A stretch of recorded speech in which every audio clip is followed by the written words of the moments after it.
Hello everybody. Last week I had the incredible opportunity to sail on a container vessel from the port of Long Beach all the way to the port of San Francisco. Included in this video is footage from actually on board the ship, including the engine room and the bridge while we were underway, and also as we sailed under the Golden Gate Bridge and when we arrived in San Francisco.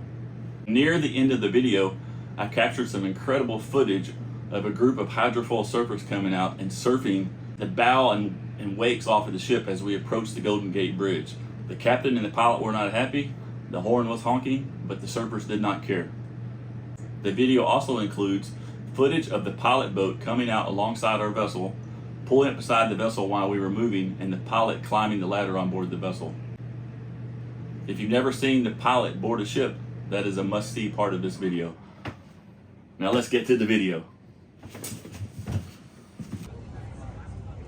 The trip began with a late afternoon flight out of the Houston Hobby Airport, with a connecting flight in Austin, Texas, and then a direct flight on from there to the Long Beach Airport.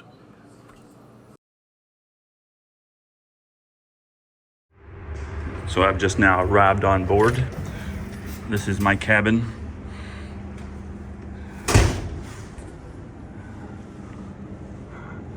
This is actually really nice for a cabin on a ship.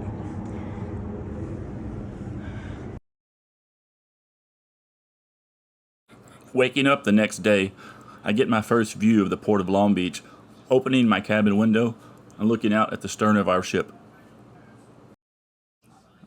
As I pan around, you get a great view of all the loading cranes and all the containers for as far as the eye can see.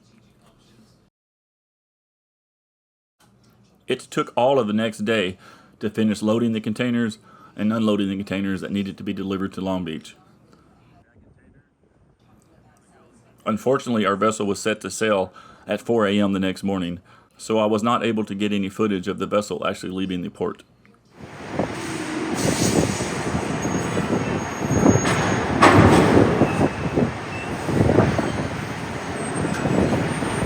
Down it goes.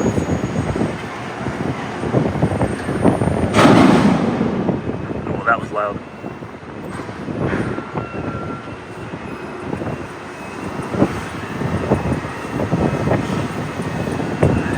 There's the guy operating the crane.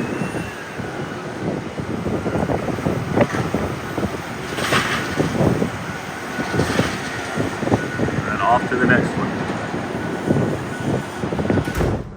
Check it out. This ship has an elevator.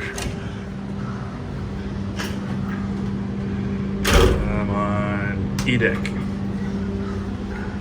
I'm glad it does, because this is a very tall ship. The footage you're seeing now was shot on the bridge the next day at approximately 9 a.m. Due to the extreme amount of fog, we're only making 9 knots, and we are also in a speed-restricted area due to whale activity. At this point, we are about 10 miles west of Santa Barbara, making our way north up the California coast. As we approached San Francisco, we made VHF radio contact with the pilot boat Drake.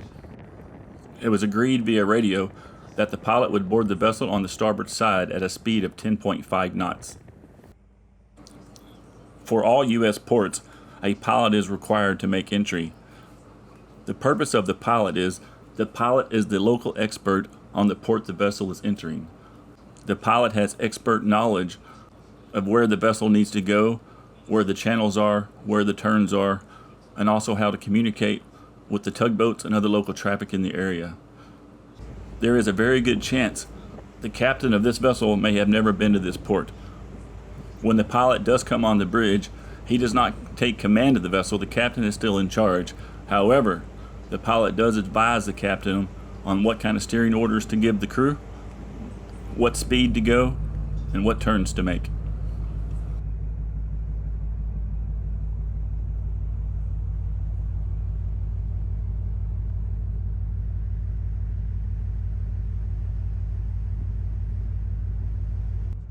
As we approach San Francisco, we are 4 nautical miles out from the Golden Gate Bridge. Even though the top portion of the bridge is shrouded in clouds, it can clearly be seen that the sun is shining bright on the other side of the bridge in the bay.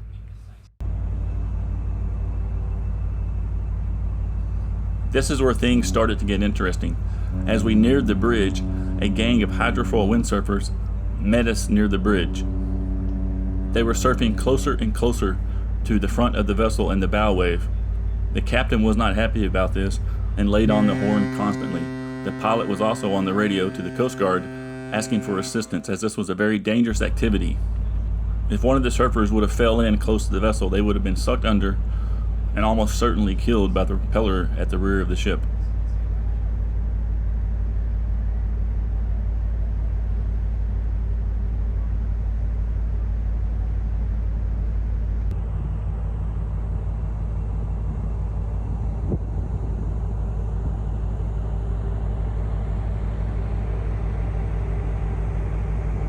This was my very first time to the San Francisco Bay Area, and I was very happy to be able to see Alcatraz Island as we sailed by.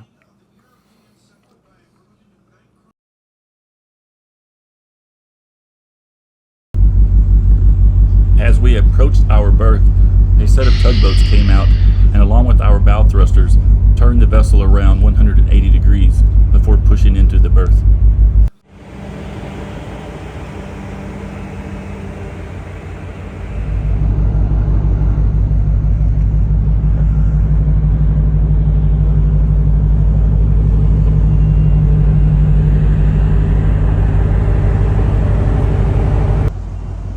Now that we are moored and all secure, it is time for a quick bite to eat in the galley, then off for a brief tour of the engine control room and engine room.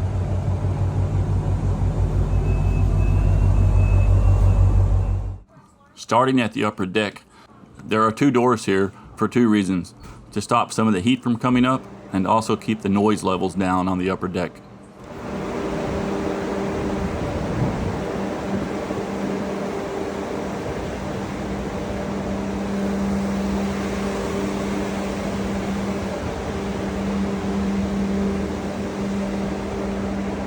What you are seeing here is only the very upper top part of the engine. The rest of the engine continues down 4 more decks, as the engine is over 40 feet tall from the top to the bottom. Morning. The engine control room is manned 24 hours a day, 7 days a week. From within the engine control room, you have the ability to take total control of the vessel, including steering and all engine controls. If you have enjoyed this video, please consider liking and subscribing to this channel. Doing so will support this channel immensely and help me to continue making videos like this into the future. Thank you for watching.